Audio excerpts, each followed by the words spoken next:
I'll just pile on to this.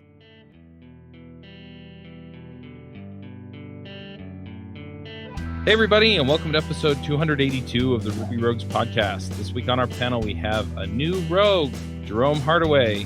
Hey, everybody, calling live from San Francisco at General Assembly and Dreamforce. Really happy to have this opportunity and be able to connect with the Ruby Rogues out there. Awesome. We also have a special guest this week, and that's Jason Swett. Hello. And I think I forgot to introduce myself. I'm Charles Max Wood from devchat.tv. This week, we're going to be talking about Angular on Rails. So, Jason, do you want to give us a brief introduction to yourself? And then we get started talking about Angular and Rails.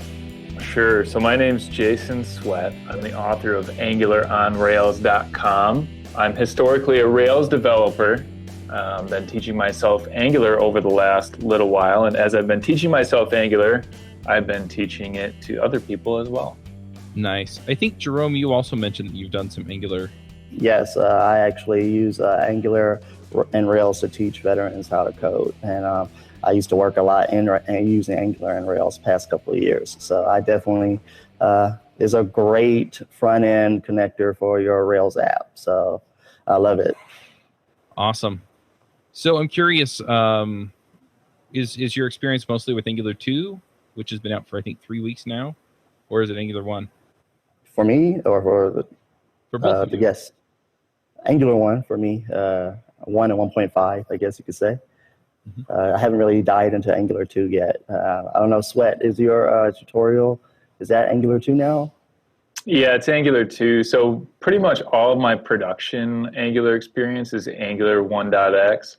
And then almost everything that I'm doing going forward with AngularOnRails.com is Angular 2. Because I figure for the people who are just coming into it, they're going to want to mostly invest their time into learning Angular 2. Angular 1 is definitely not going away anytime soon, so I want to have some kind of balance. But most of the stuff I've been doing lately is Angular 2. All right. So I think we're all familiar with Angular, but let's assume that our listener is familiar, say, with Rails, but not with Angular. Why would somebody want to look into something like Angular? Why not just do things the Rails way, so to speak? Good question. So I actually think that in a lot of cases, you should just use Rails, and you don't have to use a front-end framework like Angular in all cases, but I'll kind of describe the cases in which you might want to. So over the last several years, the web has evolved, and the expectations of web users have kind of evolved. We've gone from having static websites to having richer and richer, more interactive web applications. And those web applications involve more and more JavaScript. And as you do that, you have so many AJAX requests and so much front-end logic and stuff like that. And it's very easy to let that run away from you and end up with a huge amount of spaghetti code.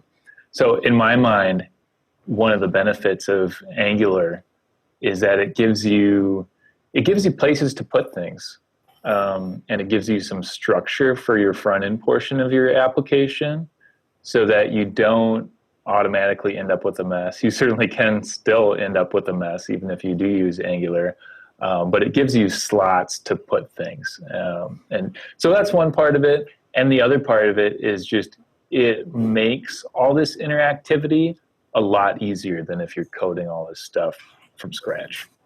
Roger that. I was going to actually piggyback on that. One of the main reasons that I've been using Angular Rails is for more dynamic websites. As you see, the interactivity on the web has, like you said, exploded, and that's now what was a novelty is now going to be expected by the end user. So live information, data modeling is coming to the front end, and that's one of my main reasons why I've used Angular. And I was a little intrigued on if you were ever going to expand on that in your tutorials for users, or are you coming out with a book or anything in that regards?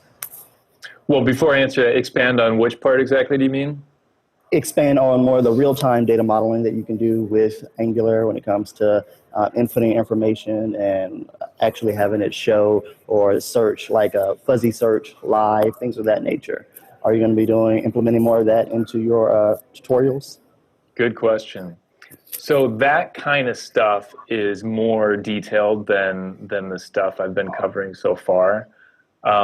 What I've been covering so far is just the super most basic stuff, like how do I even set up an Angular Rails app at all? Because that's actually really not a straightforward question and answer, you know. Because Yes. there's a number of different ways you can do it, and a lot of different decisions you have to make. So like when it was Angular 1 and I was building my first Angular and Rails app, this was like 2013 or 2014 that I was getting started with that combination. So long Um, right.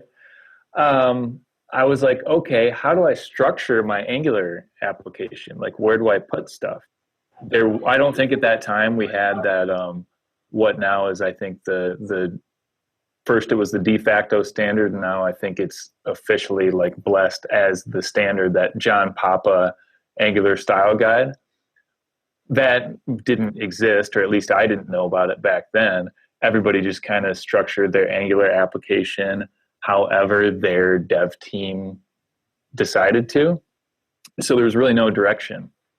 So that was one thing. And then it's like, okay, do I structure this as like a client server architecture where Rails is just purely an API, and then I have the client side, like maybe even in a separate repo?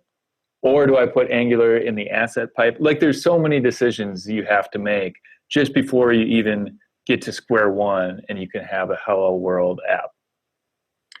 So that was one of the first things that I documented. I think what I ended up choosing was, and I don't do it this way anymore, but what I used was Gulp with Yeoman. Yeah, Yeoman was kind of the key component to the way I was spinning up my Angular 1 apps, because they had a command you could run to generate an Angular app. It would give you a directory structure. And to me, that was great, because a lot of people who come from a Rails background have the philosophy of like, I want the framework to be opinionated and to make most of the decisions for me. I want there to be like one right way to do stuff, even if I might not necessarily agree with the one right way to do stuff. At least everybody's doing it the same way.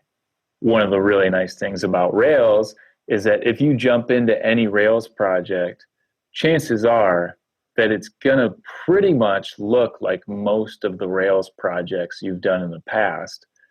And you can locate things and be productive pretty quickly. So anyway, I wrote a blog post back then about how to wire up Angular and Rails as a single page application.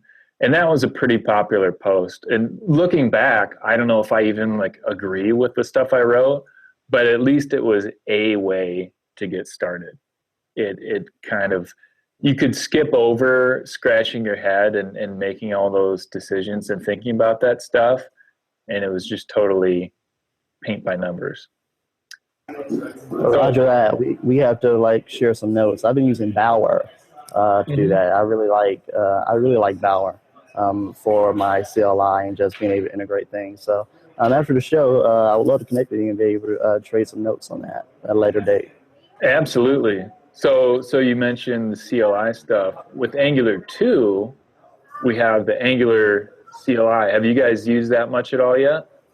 Yeah, I haven't played with it at all right now. I've been so focused on just teaching, just using the Rails component lately for our students. I haven't really played with that yet, but I plan to get into it in the next couple of weeks. So looking forward to it. If you like the Rails CLI, the Rails command line interface, then you'll like the Angular CLI. There's a lot that's very similar there.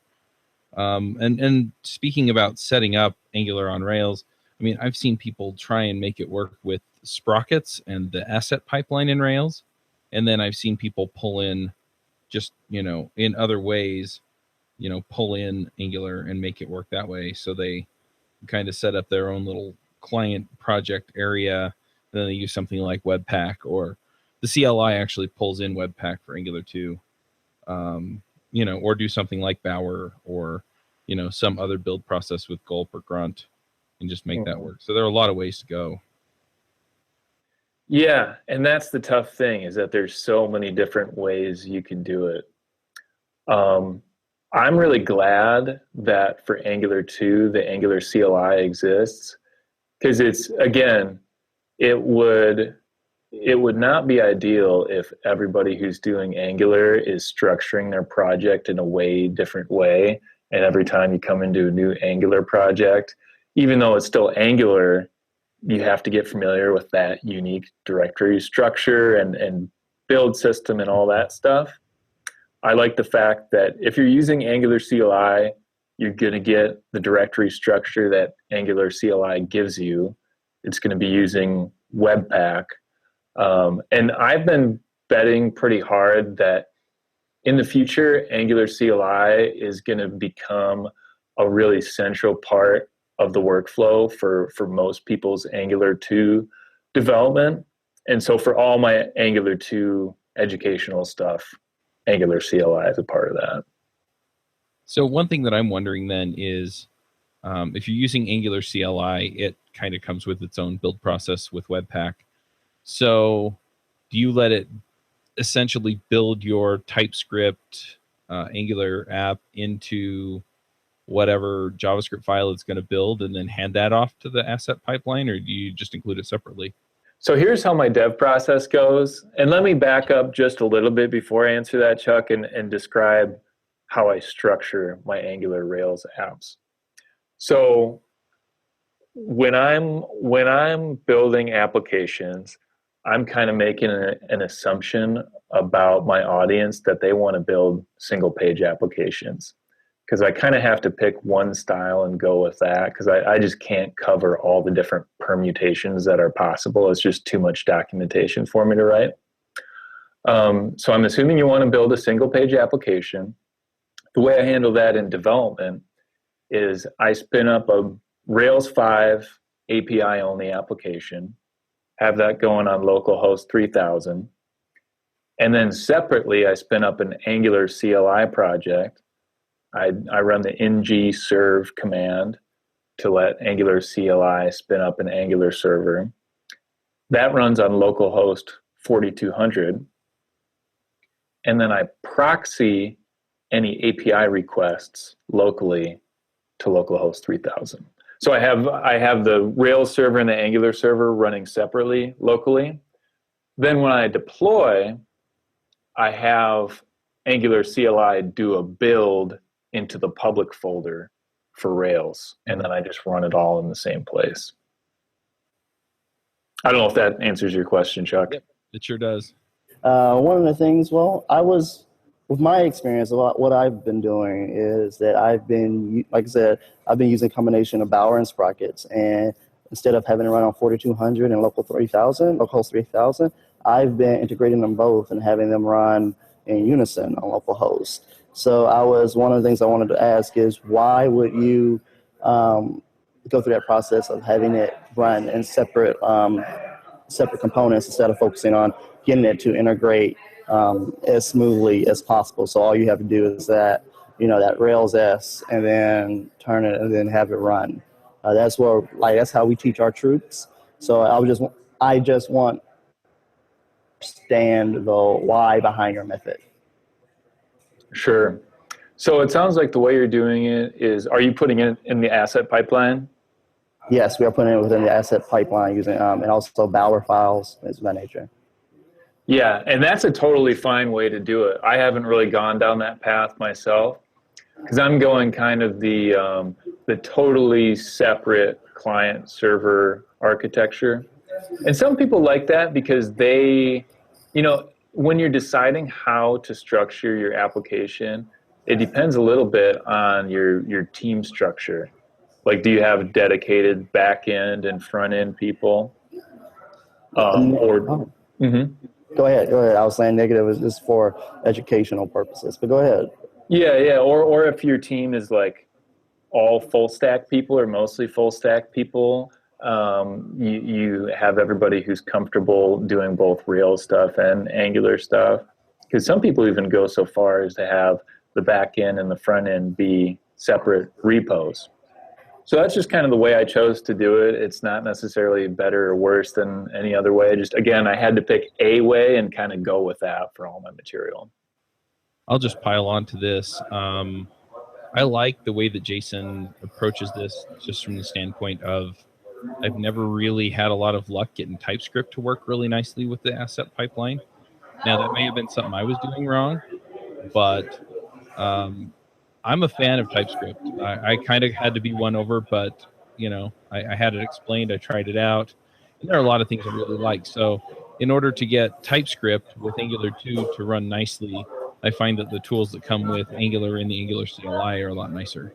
And so, if I can just make them build, run, I don't mind running 2 different servers to make it work. Though I didn't get the proxy working, but that's a separate issue that I'll talk to Jason afterward. I had a little bit of trouble with proxying it over to localhost 3000, so I just hard-coded the URLs into my components and made it work that way. So Jerome, are you using TypeScript in the asset pipeline, or are you using some other flavor of ECMAScript? Or we're using we're using JavaScript and ES6. That's what we're using. We're not using TypeScript for the purpose of the troops. Like, we don't want to try to introduce them in too much heavy stuff too soon. It's only 19 weeks, so. Yeah, and that's another thing I wanted to say. Like, so at angularonrails.com, I have an email subscription list where people can stay updated. And a lot of the people who sign up, when they do sign up, they get an email from me automatically saying like, hey, what's your background? Why do you want to learn Angular? Blah, blah, blah. And a lot of the people who sign up are brand new to development in general. And if you're brand new, like, I probably wouldn't recommend that you try to start with like an Angular and Rails single page application right on day one. And I imagine you, Jerome, probably don't do it that way. But like, my recommendation to people is usually like, learn Rails first. And then once you get a little comfortable with that, then you can start learning the Angular stuff too. But out of those two, I would probably start with Rails. That seems like easier to pick up in my mind. Yes, it is. I've made that mistake of trying to have a true jump straight to Angular and Rails, and then we had to retrograde back into just full stack Rails. I just wanted to know, because maybe it was for educational purpose that you had it set up that way so that they could understand more of the components of building an Angular app and a Rails app. Because most times, what I've seen is that when I'm talking to people in the community, when they're messing with Angular, they're usually messing with it in conjunction with something else, like meme stack or lamp stack or Rails. They're not really, one friend of mine, he's using Angular with WordPress. They're not really just using Angular standalone. So I just want to know, maybe if it was for something like, so they could dive deeper into Angular itself, or if it was something more than that. There is one really good reason, I think, for having them separate like that. Pretty much all the Angular Rails projects that I've inherited from other people have Angular in the asset pipeline, and pretty much all of them have abused Angular horribly for a number of reasons. But one thing that I see is in the templates, they have tons of ERB and Angular string interpolation mixed together. And especially when the templating language is HAML, so like there's a lot of braces in it. Angular templating, there's a lot of braces in it. And so when you have all that stuff mixed together, it's like, hang on, what here is Ruby and what's Angular? What's coming from Rails and what's coming from Angular? And then when you throw like a bunch of Twitter Bootstrap classes and stuff on there, it just becomes indecipherable. So if you separate the Angular code into a completely different directory and you make it like physically impossible to mix Ruby and JavaScript, then you can't shoot yourself in the foot that way. So that's probably the best reason I have for doing it that way. But again, I didn't like put a ton of thought into how am I going to structure this before I built it. I just kind of randomly picked away and went with it. So let's go ahead and talk about the structure of Angular for a minute, because again, I know some of our listeners are familiar with Angular. They're using it with Rails or Sinatra or Rhoda or what have you. But how are people putting their Angular apps together? I mean, they'll go look at the documentation. They'll see stuff like components and views or templates and services and directives and all of these other things and the routing. So how do people think about that with relation to their Rails app? And how do you actually tie those two together? Good question. So just a quick PSA, I guess, and I wish I didn't have to say this, but one way not to do it is to just throw everything in Angular controllers, because that's what I see so much. And I'm talking to Angular 1. People just put all the code in controllers, and it's absolute insanity. So don't do that. More about Angular 2. The way that is structured, the building block of Angular 2 is something called components. And they're kind of shifting Angular 1 to be this way too. Like in Angular 1.5, they introduced components, and my guess is that they're doing that in an effort to push Angular 1 kind of more into the shape that Angular 2 is. So if and when you upgrade from Angular 1 to Angular 2, it's as smooth as possible. But basically, if I can explain this in terms that aren't too technical, because Angular has a lot of terms and concepts, and I think that kind of works against the objective of learning. An Angular 2 component, the way I think about it, is you're creating your own custom HTML tag. So you can put that HTML tag on the page, and with that, you automatically get a template with some behavior to it. That's kind of how I think of that. Yeah, another way to put it is you're saying you create your own tag. So, for example, you create a tag that's they have an example that's Tour of Heroes, and so they essentially have a hero tag, and what that does is then the component knows to replace that with standard HTML that gets added to the DOM that renders a profile view for a hero. And then, the rest of the component is the logic. And so I tend to think of it as the template in the view model. If you're familiar with MV Star, this is kind of an MVVM. And the M part of it is usually a service that connects back to the API. The V is the template, which can be embedded in the component or can just be a separate file that's referenced by the component. And then you have the rest of the logic that goes in it as a view model. And you can nest components. So you can have a hero, and then you can have a hero image component that creates a hero image tag that just puts the image in the right way and gives it behavior, and on and down and down. Yep. And if you're hearing this stuff and wondering what the heck we're talking about, that Tour of Heroes tutorial on the Angular site, I found to be pretty good as far as dipping your toe into the water with Angular 2. It takes you through the steps of creating something and getting it. And when I looked at that for the first time, I was like, oh yeah, okay, this is kind of how it works. Mm-hmm.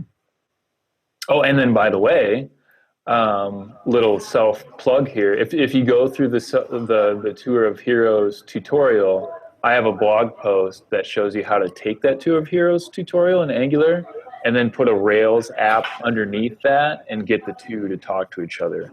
So that could be one easy way to get started. That's dope. I want to share that. Yeah, it's pretty nice. I actually went through that and it was working pretty well as far as I got on it before. I was like, I want to build my own thing. So I switched. This episode is sponsored by Hired.com. Every week on Hired, they run an auction where over 1,000 tech companies in San Francisco, New York, and LA bid on Ruby developers, providing them with salary and equity up front. The average Ruby developer gets an average of 5 to 15 introductory offers and an average salary offer of $130,000 a year. Users can either accept an offer and go right into interviewing with the company or deny them without any continuing obligations. It's totally free for users, and when you're hired, they also give you a $2,000 signing bonus as a thank you for using them. But if you use the Ruby Rogues link, you'll get a $4,000 bonus instead. Finally, if you're not looking for a job but know someone who is, you can refer them to Hired and get a $1,337 bonus if they accept a job. Go sign up at hired.com/RubyRoguesPodcast. One question I have is nothing to do with programming per se when it comes to the Angular Rails. Is I signed up, I think maybe 2 months ago for your Angular Rails project. And one of the things that like I absolutely was, I was excited to see a blog out there for that, for some type of like, there were people that might be interested. They were already in development, things of that nature. But the tutorial was sent me like one email, like one part, and then I had like wait, like, I don't know, was it 3 days or a week or something for another part? It drove me crazy. And like on a humorous note, why did you do that? Like, it was torture. I was like, I can't do this because I'm going to like bang my head against the wall. I'm waiting for, I just want give me the whole tutorial. I'm like, I'm revving, ready to go. And you give me a little bit and you stop. But like, who does that? That's some type of sadomasochism right there. Why would you do that the first time? That's really funny. And that's really interesting that you asked that, because I changed that just a few days ago to where now, instead of, I called it an email mini course. So now instead of the email mini course, what you get is a guide that I created that's just everything at once. And just a real quick explanation of why that was the way it was. I was kind of following the paint by numbers, build a business online approach. And people were telling me, hey, you should create an email mini course that teaches people your thing. And so I was like, okay, I'll create an email mini course. But I had it out there for a while, and then I realized, oh, wait, that's stupid. And so then I changed it to be not stupid anymore. Awesome, man. I was, like I said, I was so excited when I saw it, and then I tried it, and I was like, yo, I am going to go crazy waiting for these emails. I'm too busy. I can't do this. So, but I actually, one of my students, he brought up that you changed it. And I was like, I just wanted to let everybody else know, yo, you can go get the whole thing out there now.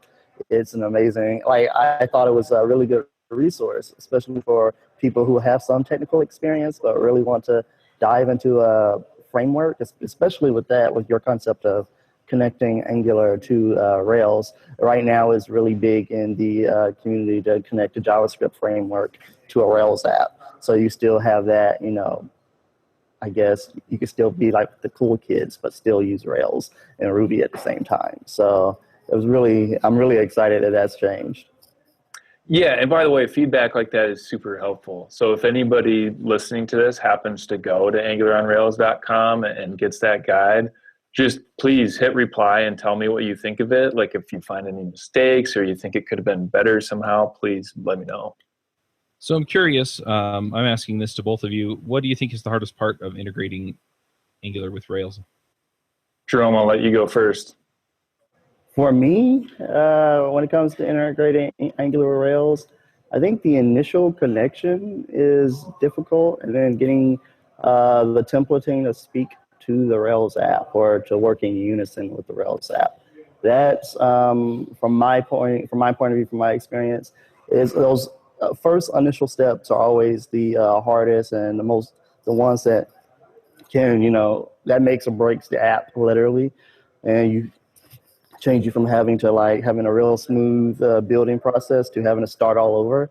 So for my experience, it's been those initial, like, you know, using Bower G install, and then getting the Bower file to connect to Angular, and then adding it to the asset pipeline, and then ensuring that, because for our students, we don't use TypeScript, ensuring that instead of TypeScript, it uses JavaScript, and just going from that. So those are the steps we go through, and those first initial steps have always been, all right, these are the trouble spots, everybody pay attention, take notes, things of that nature. I'm interested to hear what Swett has to say on that. Yeah, so for me, it's 3 things: deployment, testing, and with Angular 2, just the harrowing pace of change with the technology.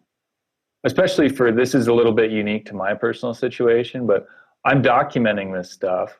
And so it's like, It's almost like the Golden Gate Bridge. Every time they get done painting it, they just start back over at the beginning and start painting it again. I have to do that with all my stuff because Angular 2 is constantly changing. Like when I first released my book, it was outdated on launch day, just because it was physically impossible for me to keep it up to date enough. Now that Angular 2.0 final is out, that has like stabilized a little bit.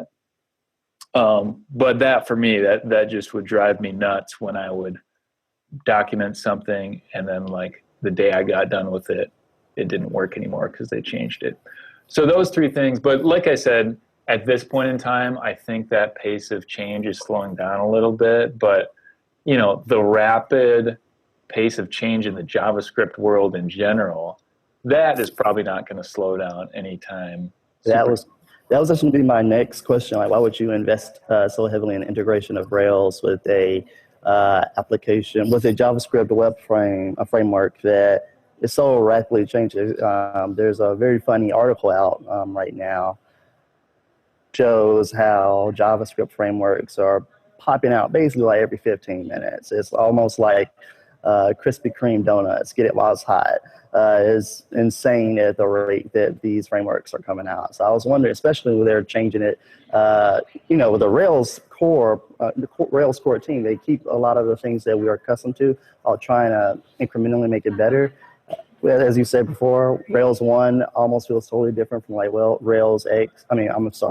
1 feels almost different from Angular 1X. And as you said, you wrote Angular, your book, and it was outdated the minute it launched. So why would you invest on that part of the product when it comes to something that changes literally so fast? Like you'll wake up next week and Angular 3 will be in the mix. So I just want to know some feedback on that. I think that's a really interesting, that passion it would take to take on a project of this magnitude. And it's basically you're putting out fires all the time. So.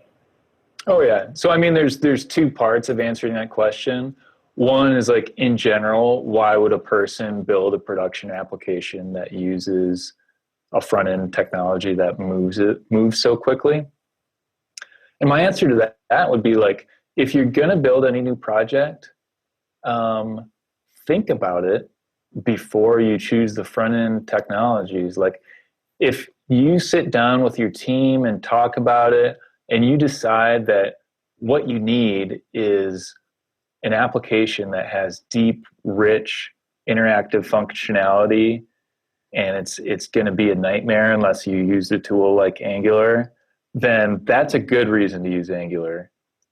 Using Angular because you think it sounds cool and you just want to try it out on this, pretty standard CRUD application, that's probably not a very good reason to use Angular. So like I would ask myself when building a new application, can I get away with just plain old Rails? And if you can, then just use Rails. Like it's okay to build a regular old-fashioned web application that doesn't use a front-end framework. But for me, to answer the other part of that question, Jerome, why would I choose to take on this endeavor of documenting this stuff and teaching it to people? I'm talking to the people who have already made the decision that they want to build a single page application using Angular. I have to go back and re-update stuff constantly, but that's just kind of my life.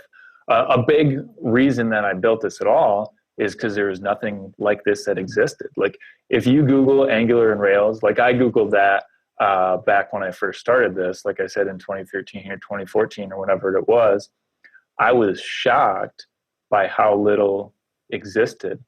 There was this book called NG Book. It still exists. There's a version 2 of it now by Ari Lerner, I think is the author. Yeah. And he had an additional little ebook that covered Angular and Rails. And it was pretty good, but it was just, it was very short and it didn't cover everything that I wanted. And I was just like, man, I cannot believe how little out there exists that covers Angular and Rails. Yeah, Pragmatic Bookshelf now, they have a full book on Angular and Rails. and Postgres and Bootstrap as well.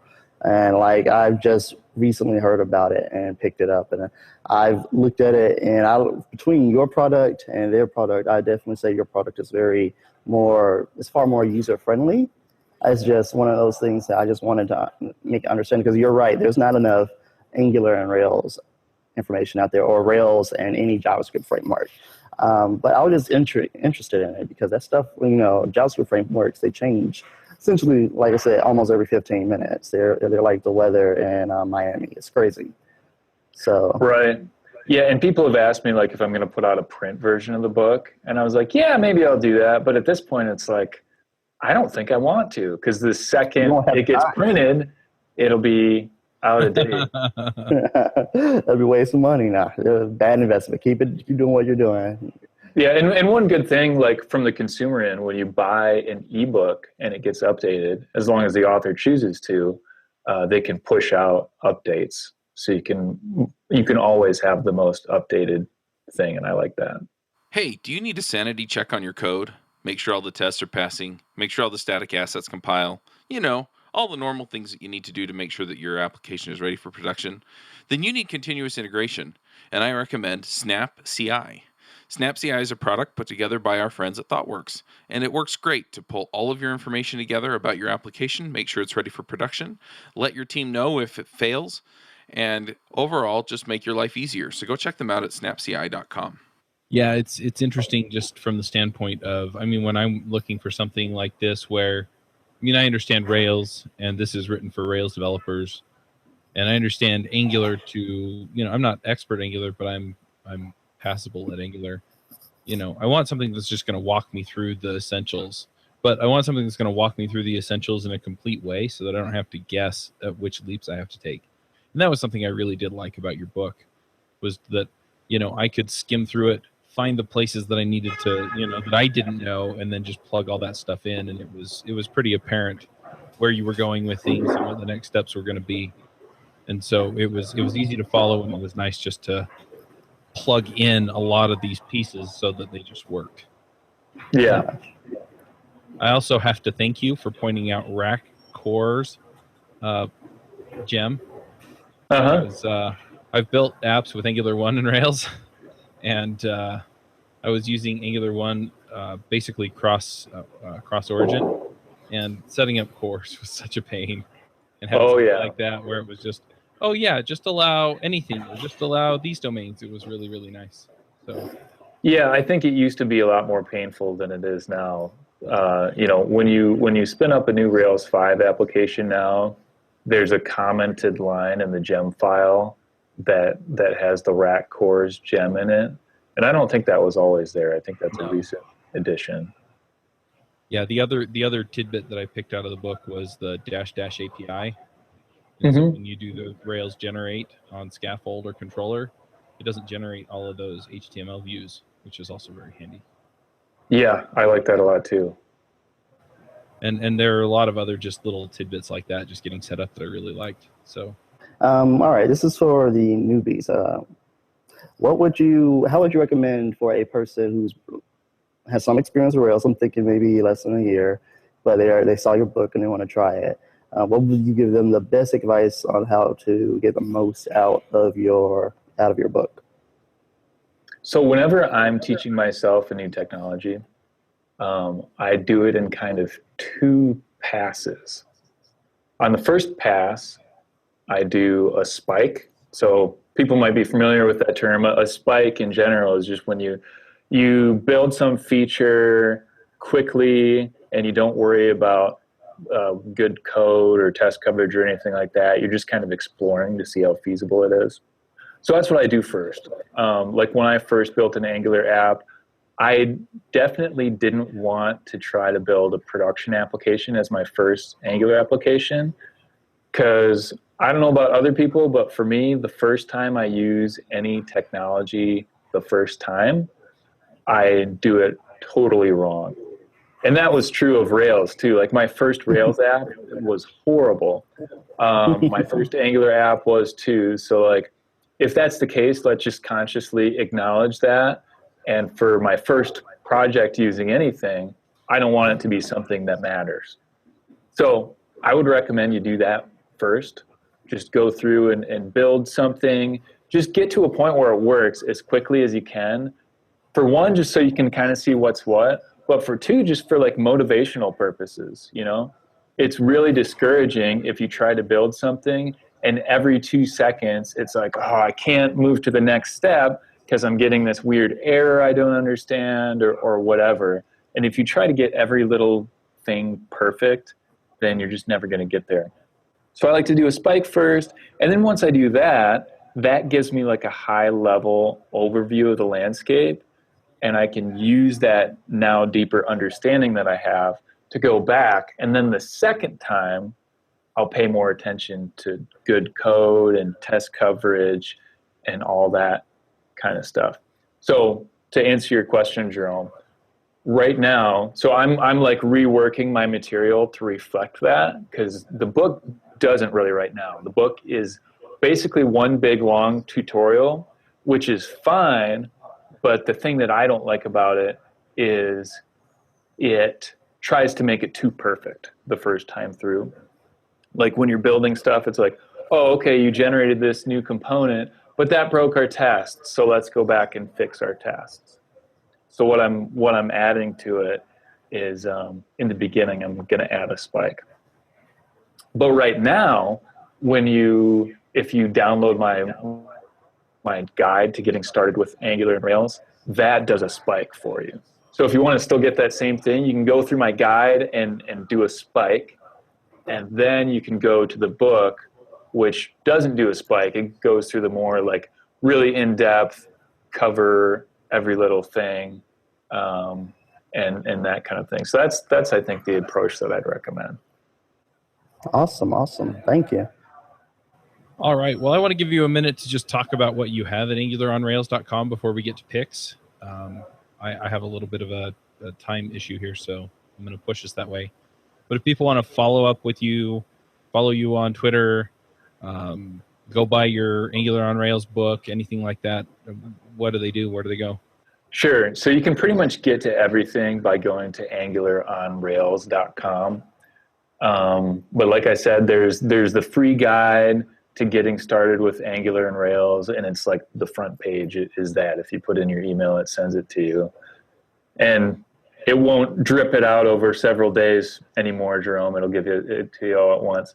And then if you want to buy the book, you can use the code Ruby Rogues, just one word, all lowercase, Ruby Rogues, and that'll get you $10 off of any product on the site. You can email me at jason@angularonrails.com if you have any questions about Angular, using Angular and Rails together. I really enjoy hearing from people and answering questions and stuff like that. And on Twitter, I'm just Jason Swett. Yeah, already followed you, man. Awesome. Nice. Now, Jerome, you're doing something a little bit different this week, so I wanted to give you a minute to talk about Vetsu Code and Dreamforce real quick, and then we'll get to picks. Roger that. Well, first and foremost, thank you, Charles. I want to call you Chuck because that's what everything. Everybody calls me Chuck. Awesome. Well, I'm out here in San Francisco, and we've been invited to Dreamforce to meet, mingle, and do some meetings with some really amazing people and tell them about our mission when it comes to helping veterans learn how to code. For you guys who didn't hear me on Ruby Rogues before I became a panelist, what I do is that I help veterans learn how to do software development in Ruby on Rails and in Angular. So that's why I was excited when I found Jason Swett's material, and I was like, driving me crazy. I want to do all this at once. But it's a really amazing opportunity. We're out here. We're about to meet and mingle with Vet Force and do some amazing things to hopefully help more veterans transition into the technology sector, which, as you guys know, is like my main mission. So outside of that, out here ready to have a blast and pass out some cards. All right, cool. Well, let's go ahead and get to some picks. Jerome, since you were just talking, go ahead and share some picks with us. Roger that. First pick is definitely going to be that Heroes Angular 2 tutorial. I, just off the cuff, I absolutely love the idea. Something like that can help people. So that's pick number one. Second pick, big ups to For our number one pick for is General Assembly. That's another great pick. These guys, every GA city lets me come in and just use it as a workspace, workplace.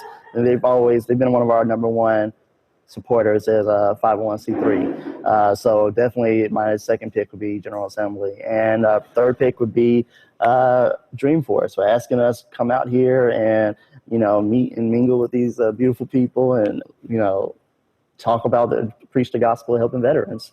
So those are my three picks for this week. Very cool. I'm going to jump in with a couple of picks. The first two are somewhat self-serving, but I'm going to put them out there. The first one is Adventures in Angular. So if you are into Angular or you want to get into Angular, I put on another podcast with another panel, and we talk about Angular every week. Over the last few months, we've been talking a lot about Angular 2. So if you want to get familiar with some of the concepts that are in Angular 2, we covered them basically as they were released.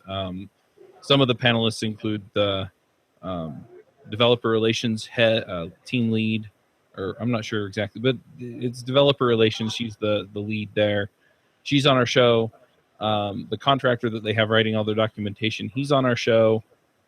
Jason mentioned John Papa, who wrote the style guide and Tour of Heroes. He's also on the show every week. So, we kind of have an all-star panel where we talk about Ruby on Rails. We talk about Angular. And then if you want videos from an Angular conference, Angular Remote Conf videos are up. You can get them for $100 a piece. And by the time this goes live, Rails Remote Conf will be over. But you can also get those videos for the same deal. The tickets are typically $200 a piece. The $100 gets you unlimited access to the videos afterward. Since you don't have the live experience, the Slack chat, or anything else that comes with those conferences, it's a reduced price. So anyway, those are my picks. Jason, what are your picks? So my first pick, Chuck, was actually going to be Adventures in Angular. And I just want to make a comment about that show. So you might think that I don't want to learn about technical stuff from audio. But I've actually found it hugely helpful in a way that no other source is, because it's just so it's so timely. And so what I'll do is I'll listen to those episodes and then go Google the thing that the episode is about. And the guests that are on the show, just another tip, pay attention to who the guests are and then go Google the names of the guests. And they'll usually have books out there or videos or some other resource. So by subscribing to Adventures in Angular, it helps you get plugged into all these other resources too.